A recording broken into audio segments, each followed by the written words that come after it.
paper of MSc Science. In the last four lectures, we have studied about ozone depletion, how ozone is formed, how ozone is depleted, what is the cause of depletion, what is hole in Arctic circle or ozone umbrella, etc.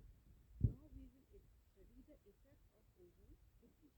It is universally accepted that the ozone layer in the stratosphere protects us from the harmful ultraviolet radiations coming from the sun. The change in stratosphere could influence the world climate, whereas increased ultraviolet radiations at the surface would affect biological systems. Ozone accounts for only 3 parts in 10 million of Earth's atmosphere, but plays crucial role in the radiation balance of the planet. Solar ultraviolet radiations can be divided into three categories. Ultraviolet A with wavelength of 320 to 400 nanometers. Ultraviolet B with a wavelength of 80 nanometers, which includes ozone plus oxygen, and ultraviolet C with the wavelength shorter than 280 nanometer, all of which are absorbed in stratosphere by ozone or oxygen. Ultraviolet A radiation currently reaches the earth and its passage through atmosphere has little effect. Absorption of ultraviolet C by ozone 3 or oxygen in the stratosphere is so strong that no ultraviolet C would penetrate the surface even after a major loss of stratospheric ozone. The decrease in ozone level in stratosphere will increase the fraction of ultraviolet B penetrating to the surface with a consequent increase in the biological effect. Now we will study the effect of ozone layer depletion on human beings. People living in the equatorial latitudes are exposed to more ultraviolet B radiations than those living in temperate on polar regions. Studies by the United States National Cancer Institute showed that the incidence of human skin cancer is several times greater in the southern part of the US than in the northern part. White skinned people living in equatorial region in Queensland and Australia are affected most by the skin cancer.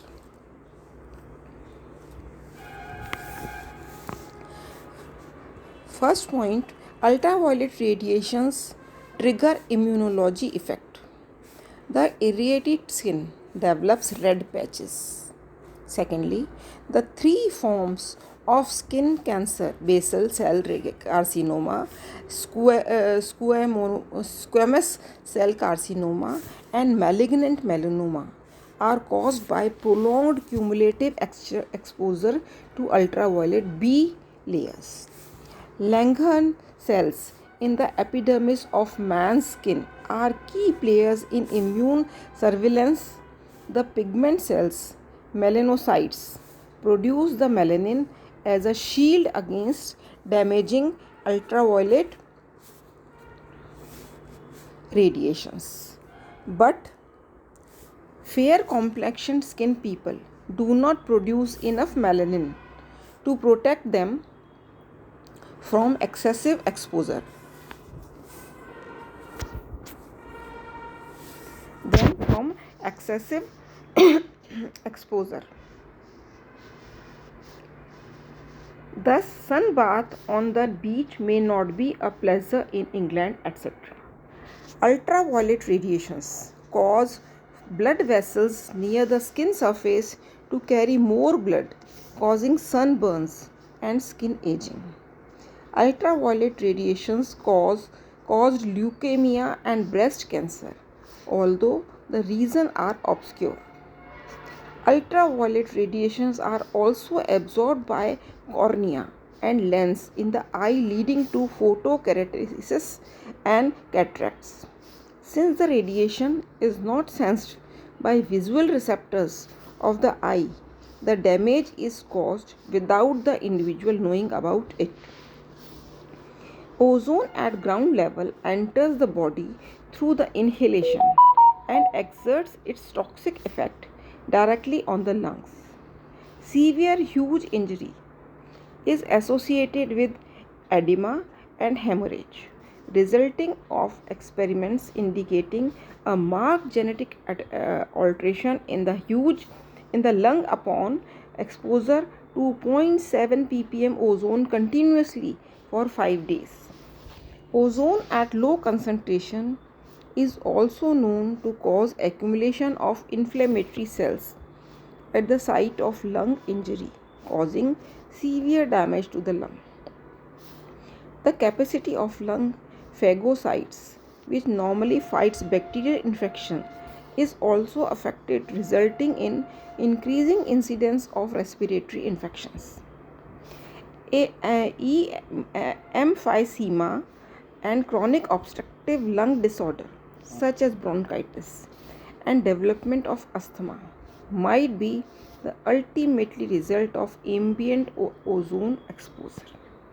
Exposure of ozone has been shown to be associated with lung cancer, DNA breakage, inhibition and alteration of the replication and formation of DNA adduct.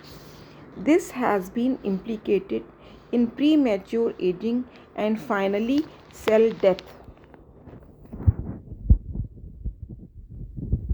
Ozone exposure has also been implicated in dizziness and visual impairment, a sign of central nervous system damage, enlargement of spleen and thymus, and impairment of the immune system.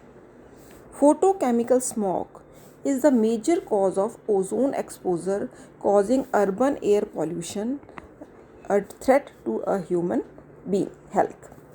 Any increased concentration of ozone brings about change in the nucleic acid, DNA, and RNA. So, increased ultraviolet absorption will have drastic results.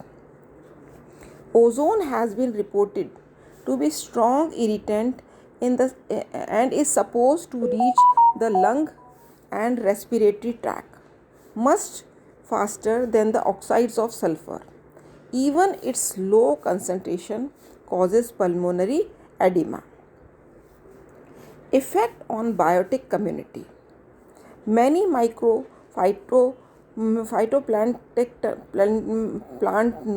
planktons would die because of their exposure to ultraviolet solar radiations.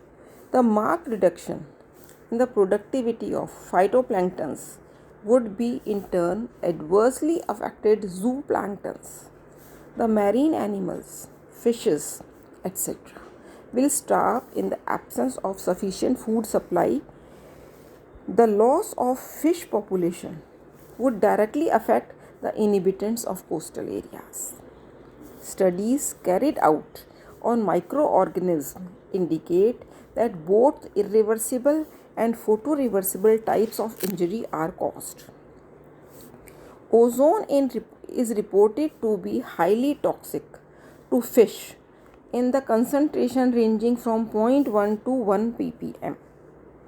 Anaerobic breakdown of organic phosphorus compounds result in the formation of phosphine, and 7.6 ppm concentration is highly lethal to fishes. The increased ultraviolet radiations will increase the mortality rate of larvae on zooplanktons, and hence radiations also impair the fish productivity. These are the effects on biotic community. Now we will see the effect of plants. Effect on plants. Plants are sensitive to ultraviolet rays below 330 nm. Exposure to air containing ozone result in lesion of plants usually confined to the upper surface of leaves. These lesions are characterized by the uniformly distributed white or brown flax and stipple in irregularly disturbed blotches. Ozone flaxing is observed in the plants of grape, citrus, and tobacco. At 0.02 ppm, it damages tomato, pea, pine, and other plants. In pine seedlings, it causes tip burn. Plant proteins are also susceptible to ultraviolet injury because they absorb strongly around 280 nanometer. 20 to 50% chlorophyll reduction and harmful mutation has also been observed. Ozone, along with other pollutants like SO2 and NO2, is affecting crop losses of over alpha, etc. in plants. Ozone enters through stomata. Ozone reacts with many fibers such as cotton, nylon, and polymers, etc. Now we will see the climatic effect of ozone depletion. Ozone reduction in troposphere may drastically change the weather elements like temperature, wind pattern, acid rains, and predictions, etc. By absorbing ultraviolet radiations, the ozone layer the atmosphere has the atmosphere the absorbed heat of surrounding stratosphere causes a temperature inversion between 15 and 50 kilometers. This defines the stratosphere as having a temperature gradient while tropospheric temperature increases steadily. The trapped radiation causes rapid rise in global temperature by letting ozone eaters such as NOx, SOx, and CFS, etc. Ozone loss may reduce global warming. Recent studies indicate that penetration of ultraviolet B radiations to troposphere will disintegrate ozone molecules. The radiation will dissociate water molecule to produce hydroxyl radical. So water molecule absorbs a wavelength of 186 nanometer and is converted into hydrogen atom and HO free radical. Hydroxyl radical interacts with SO2 and forms HOSO2 in the presence of catalyst M or third body M. HOSO2 free radical again combine with oxygen to form HO2, SO3, and SO3 plus H2O combines to form sulfuric acid. The kinetics of these reactions are well defined and significant fraction of HOSO2 radical formed ultimately winds up as sulfuric acid aerosol. These sulfate ions form cloud condensation nuclei. Thus, increase in ultraviolet radiation would enhance cloud formation, which could counter warming effect. Further, hydroxyl radical formation in troposphere is sensitive to the thickness of ozone layer. Thus, in 1990s, there was increase in hydroxyl radical concentration by 3%. Also, doubling of carbon dioxide concentration would increase water content by 30%, which would raise above both OHN level and cloud formation nuclei by 15%.